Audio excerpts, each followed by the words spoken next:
Guys, मैं अवधेश केसरी अपने इस यूट्यूब चैनल में आप लोगों का फिर से स्वागत करता हूं।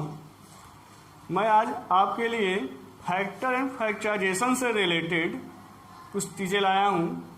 आपको ये बहुत पसंद आएगा और आप इंटरेस्टेड भी हैं इस चीज़ के लिए कि चूँकि ये आपके चैप्टर से रिलेटिव है और आप इसको ज़्यादा से ज़्यादा शेयर ज़रूर करिएगा। तो फैक्टर एंड फैक्टराइजेशन आपका टॉपिक है आज। पहले हम आपको बताएंगे फैक्टर। ये आपके अलजेब्रिक से रिलेटिव है।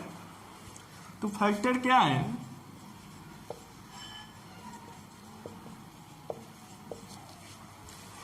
किसी भी अलजेब्रिक एक्सप्रेशंस के प्रोडक्ट फॉर्म में हो, प्रोडक्ट फॉर्म से उसको अलग अलग एक्सप्रेशंस में व्यक्त कर दे।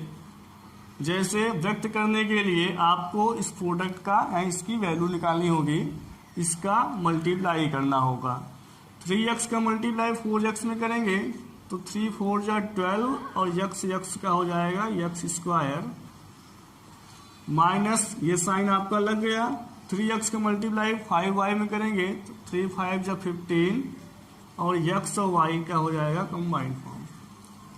तो आपने क्या किया, आपने 3x और 4x माइनस 5y जो ब्रैकेट में था इसका प्रोडक्ट निकाल दिया। अलग अलग एक्सप्रेशंस में ये एक्सप्लेन हो गया। तो अलग अलग एक्सप्रेशंस में हर एक एक्सप्रेशंस फैक्टर्स कहलाते हैं। ये आपके हो गए फैक्टर्स। उसी प्रकार से जैसे 12x स्क्वायर माइनस 15xy, ये आपके अलग अलग एक्सप्रेशंस दिए गए हैं अलजेब्रिक के।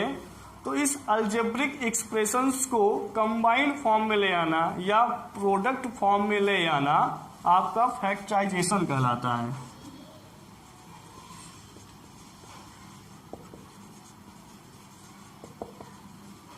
ये आपका हो गया फैक्टराइजेशन। कैसे किया आपने? प्रोडक्ट फॉर्म में कैसे लाना है? देखिए 12x स्क्वायर माइनस 15xy में क्या कॉमन है ये हमको देखना पड़ता है। इन दोनों में x आया हुआ है और 12 15 में 3 का टेबल कॉमन है। तो हम कॉमन लेंगे 3 और x। तो 3x कॉमन लेने के बाद जो संख्या अब 3x से डिवाइड होने पे आएगी उसको हम ब्रैकेट के अंदर लिखेंगे। 3 4 जा 12 और x से x का डिवाइड करेंगे तो एक x कट जाएगा, एक x बचेगा, ये माइनस का साइन। उसके बाद 3 से डिवाइड करेंगे तो 5 आएगा, 15 को डिवाइड करना है, x से x कैंसिल होगा तो y बचेगा। इस प्रकार अलग अलग एक्सप्रेशंस को प्रोडक्ट फॉर्म में ले आना फैक्टराइजेशन कहलाता है। ओके स्टूडेंट्स, फैक्टर और फैक्टराइजेशन आप समझ गए। अब हम आपको बताएंगे GCD.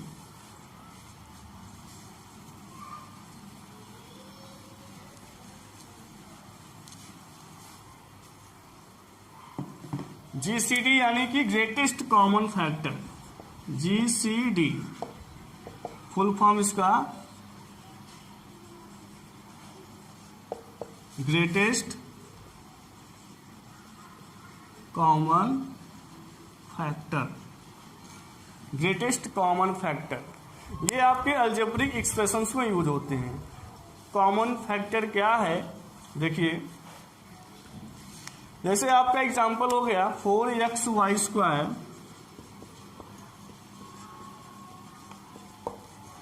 And 12x square y। ये हमने आपका एक एग्जांपल ले लिया। अब इसमें ग्रेटेस्ट कॉमन फैक्टर आपको फाइंड करना है, यानी कॉमन फैक्टर फाइंड करना है।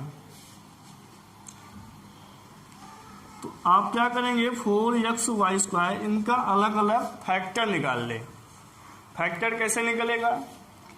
जितने भी आप चीजें इसमें देख रहे हैं सभी को, चूंकि ये सभी आपके प्रोडक्ट फॉर्म में होते हैं, अगर इनमें कोई प्लस या माइनस का साइन नहीं लगा हुआ है तो ये आपस में क्या है, कंबाइंड है, यानी मल्टीप्लाई में है। तो आप इसको अलग अलग भी लिख सकते हैं। 4 multiply x multiply y square है तो y को 2 टाइम्स लिख दीजिए, y इंटू वाई। इसी प्रकार से 12x स्क्वायर y को भी आप लिख सकते हैं 12 into x into x into y. 12 into x 2 बार है, x into x into y. ये आपके फैक्टर्स क्या होंगे, अलग अलग हो, ये सारे फैक्टर्स हैं आपके जो आपके आपस में कंबाइंड है।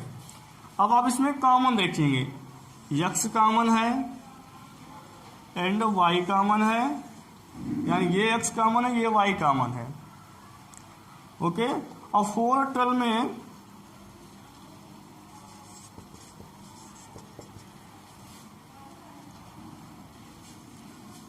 ये आपका डिवीजन होगा,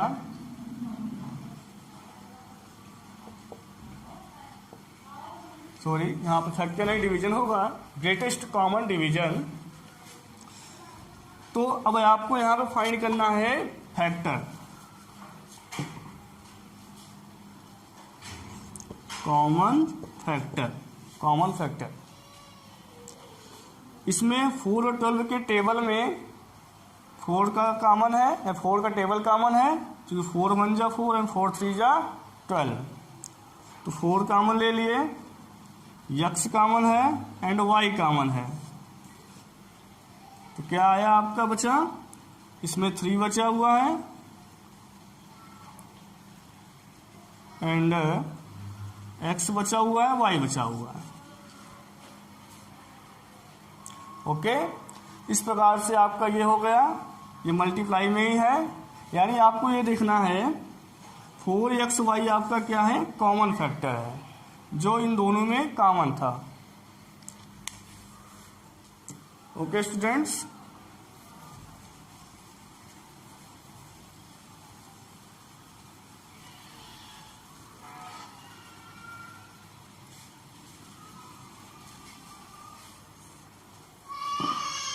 अब हम आपको अलजेब्रिक से रिलेटिव कुछ क्वेश्चन आपको समझाएंगे जो फैक्टर एंड फैक्टराइजेशन से रिलेटिव है, यानी फैक्टराइज इसे बोलते हैं। जैसे एग्जांपल हो गया, ओके, 15xy² माइनस 25y²z। अब आपको इसको फैक्टराइज फाइंड करना है, factorise this expression.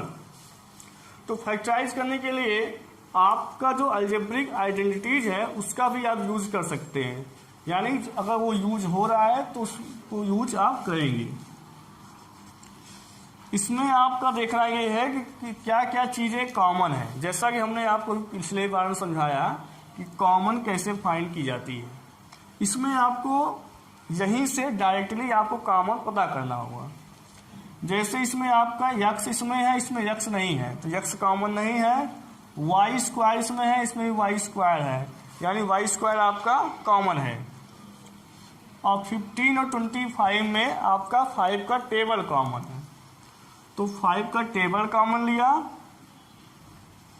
y² common लिया, अब कुछ भी कॉमन नहीं है, तो अब ब्रैकेट में आप लिखेंगे 5 3 जा 15, y² से y² कैंसिल हुआ, x आया केवल, एंड 5 5 जा 25, y² तो कैंसिल है, -5z। तो ये आपका हो गया फैक्टराइज।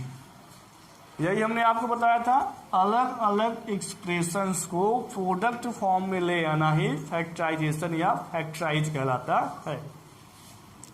ये आप समझ गए। नेक्स्ट आपका इस एक एग्जांपल और समझा देते हैं।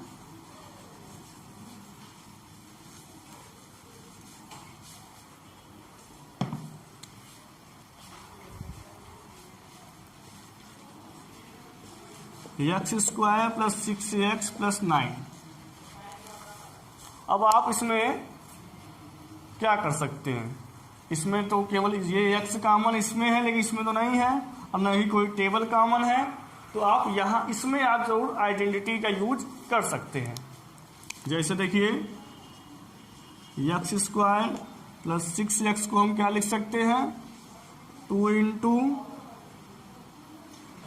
1 या x इंटू 1 प्लस 9 को लिख सकते हैं 3 का स्क्वायर। 3 का स्क्वायर भी 9 होता है। आप इसमें यूज कर रहे हैं क्या, a प्लस बी का होल स्क्वायर, आपने ये यूज किया।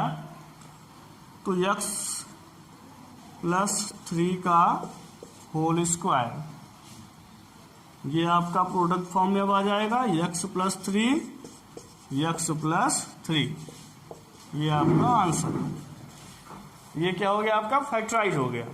ओके स्टूडेंट्स, तो फैक्टराइज के और भी पार्ट होते हैं जो हम आपको नेक्स्ट टॉपिक में बताएंगे। आज के लिए इतना ही। इस वीडियो को अधिक से अधिक शेयर जरूर करें। अगर हो सके, अगर पसंद आया तो लाइक भी अवश्य कर दें। धन्यवाद।